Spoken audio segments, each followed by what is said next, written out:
Hi everyone. So I'm actually here lounging at the park actually. So I wanted to actually make a really quick video, and especially because I've been uh, communicating with some friends about it, and none of my friends actually even responded to this. It's kind of ridiculous, but they probably think that I'm crazy. But I mean, and even on the forum, people will just try to gaslight you and everything. But I want to actually just say this because on the weekend, actually, yeah, the weekend on Friday night or sometime around Saturday, I actually saw a picture, actually, yeah, which was posted on the live story of an acquaintance on Instagram, and he actually posted a picture that he actually took of a company training event that he was having with his other colleagues at the resort in Singapore. There's an island called Sentosa Island. It's right off Singapore, so the mainland of Singapore. So he was at Sentosa and a resort there, having a company building, a training event or company team building event, which included yoga. Yeah, I knew it because they had yoga mats, and then he was at the back. This acquaintance being a guy, so the other colleagues were all in front of him, including some female colleagues. But right in the center of that event was actually someone on a yoga mat, like the instructor, yeah. And when I was looking at that, the picture of the instructor, I was just wondering, why are you taking a picture of the instructor? I mean, what's such a big deal? Until I realized, wait. This looks really familiar. I'm seeing some familiar face, and then I realized, oh, that's the one of the former narcissists in my life, one of them anyway. And yes, I mean, I kind of just knew this all along, that that particular narcissist in my life was very much into yoga, and yeah, it's a he actually, is a male yoga instructor.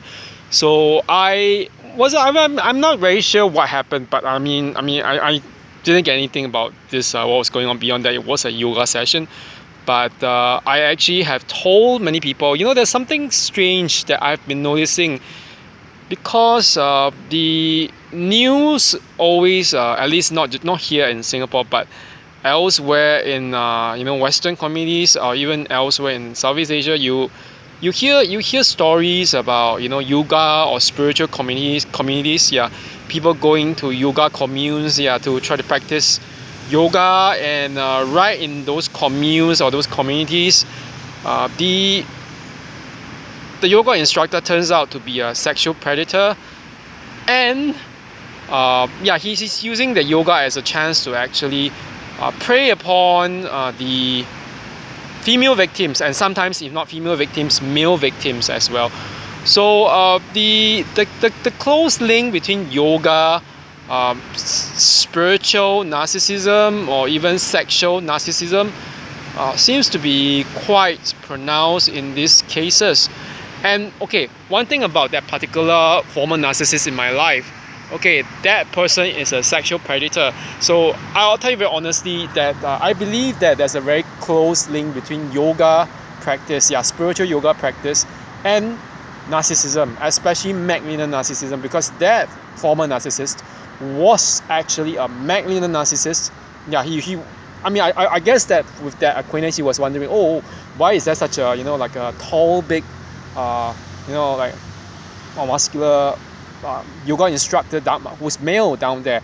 But there's something about that particular thing that was I had to look twice to make sure that I wasn't like seeing stars or seeing something wrong, and that it was not the wrong person that I was seeing in the picture. But it turns out, yeah, it is very, very likely one of the former narcissists, okay, that I knew. And okay, one thing about this, I actually noticed this, and I told one particular person in the narcissistic abuse community. Yeah, I said, like, there's something strange that I've been noticing, is this thing about the yoga instructor or even the yoga practitioner using the yoga or the particular mind-body exercise, which of course is rooted originally in Hinduism or some religion foreign to Western culture or even modern culture or secular culture, as a pretext, yes, as a pretext to or context to actually more or less commit SA meaning sexual assault or towards females and males. And a lot of this is, it's not even just these people you see in the news. That particular former narcissist was one such example, because I just told that friend on YouTube, I said, like, it's like I just find it weird that a lot of these like these guys who do yoga, I mean, I don't even think that they are really heterosexual, because I know that person for sure was not heterosexual. He was very, very, very much. He wasn't really openly gay, but everyone knew. Okay, everyone knew that he was gay, and he was like everyone, like my friends, everyone, we all knew that he was trying to be straight acting. Although it was very much a giveaway that he was not interested in girls, because the only person that people that he looks at are men, okay, including straight guys and bisexual guys and whatever. And on top of that, he has no friends who are heterosexual. Okay, it applies to the girls as well. His male and female friends are all mostly LGBT.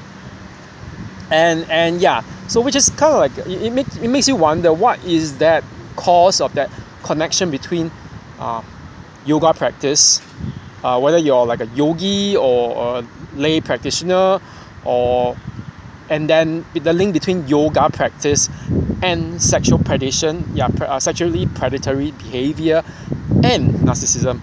I was actually linking this to that friend that I mean, I was telling her, I think it's really the very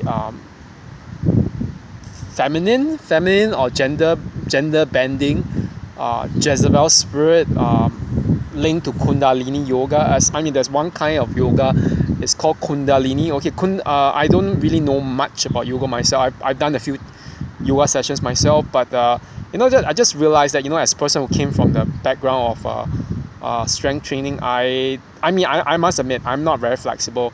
I probably could do better with maybe something like Pilates, but I find that with yoga, it wasn't the kind of thing that I really felt comfortable doing after a few more years.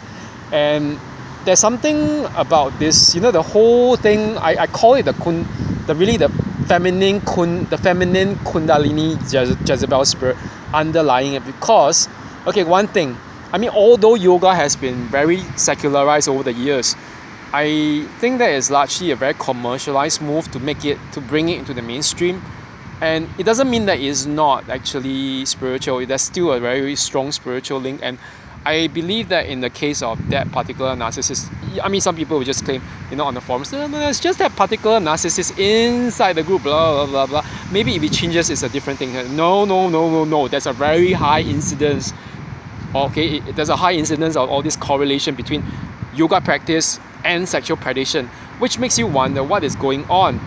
I actually, to link back the whole thing about Kundalini spirit. The Kundalini spirit in yoga is a kind of spirit. They always liken it to the kind of like the serpent energy that winds through, goes through your spine, and you just like hits the so-called the crown chakra or whatever that links to the ultimate divine. The divine being for them in Hinduism is actually the idea of Brahman. Brahman is like this all energy out there, this very all-encompassing energy. But I believe that in the case of a narcissist, when they practice yoga, it doesn't matter whether it's a female narcissist or male narcissist, that Brahman they're not really actually going out there and to so-called like in those sessions of meditation and yoga practice to fuse or become one with the Brahman, the Brahman force, the energy, the oneness.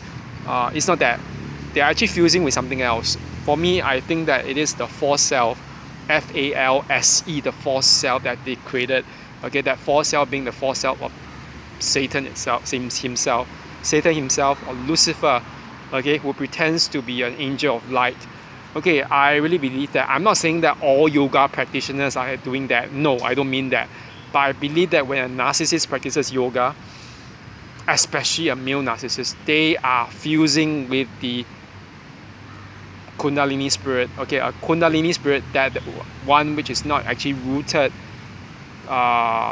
It's not a good spirit in that sense, because what I say is it's actually a very possibly a satanic spirit of the false self, and that accounts for why they are doing that. So the things I can't say I was really affected, but I was looking to, is it the same person that I saw, that I knew years ago? Yes, it was the same person, just that maybe the person has gotten a bit more darker or whatever, a little bit about bulkier with a little bit more muscle. But that the thing that my friends always tell me, because that person was harassing my friends and calling them, telling them on on Instagram and other social media outlets, want to have fun, like obviously my friends are being decent people who were not interested in all this stuff.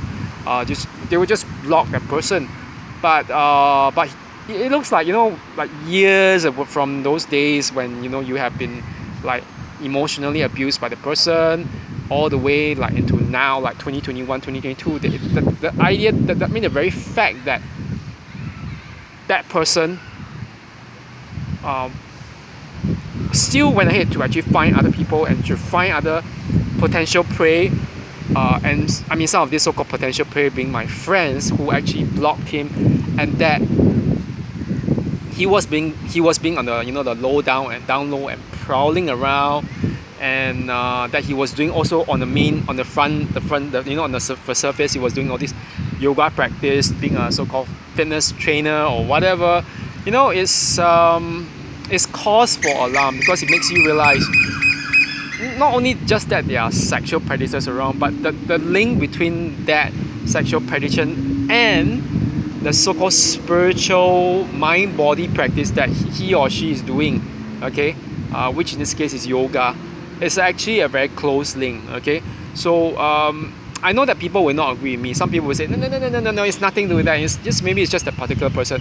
No, it has nothing. It's not just that one person, because I remember that he and his bunch of friends, okay, some of them they were from one of them was Malay and therefore Muslim, okay, and the other one with there are a few other friends, like two or three other friends who also were into yoga, who were not maybe probably atheist, or they have other religions. I'm not sure, but all these people were exhibiting somewhat the same similar threats, or not not threats, the traits of sexual predation, because it's not only just him who tried to accost my friends online, but these few other people, they are the one or two of them, like including the best friend of that particular narcissist, was also doing that. So okay, I'm just really putting it out there because I believe that there's a very close link between yoga, the so-called Kundalini spirit, or the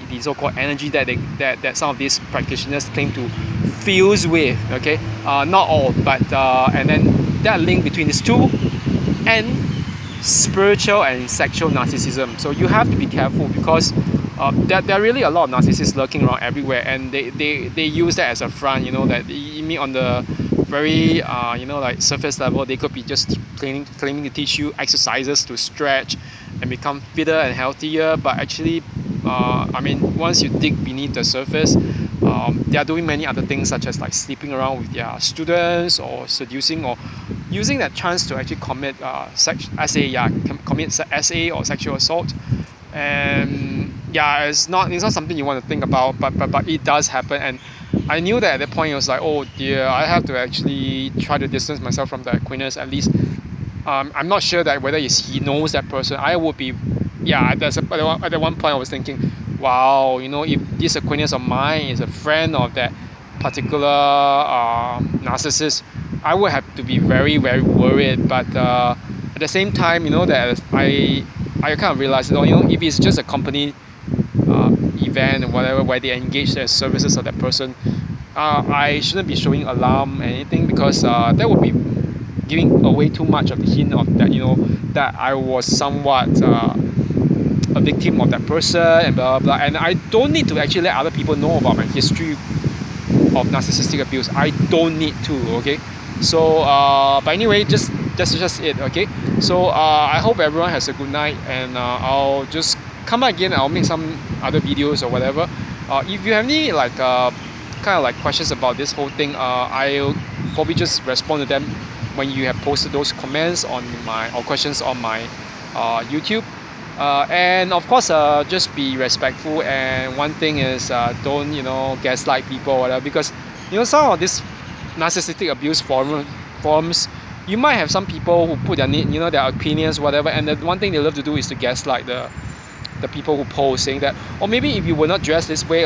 I wasn't even at the event. I was just looking via a friend or acquaintance's live story on Instagram. Why was he even telling me stupid metaphors? There's one poster or commentator on the forum.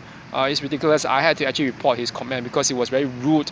It sounded very very uninformed. But anyway, that's it for now, and I think that I'll get back again. Okay, so have a good one, everyone. Bye bye.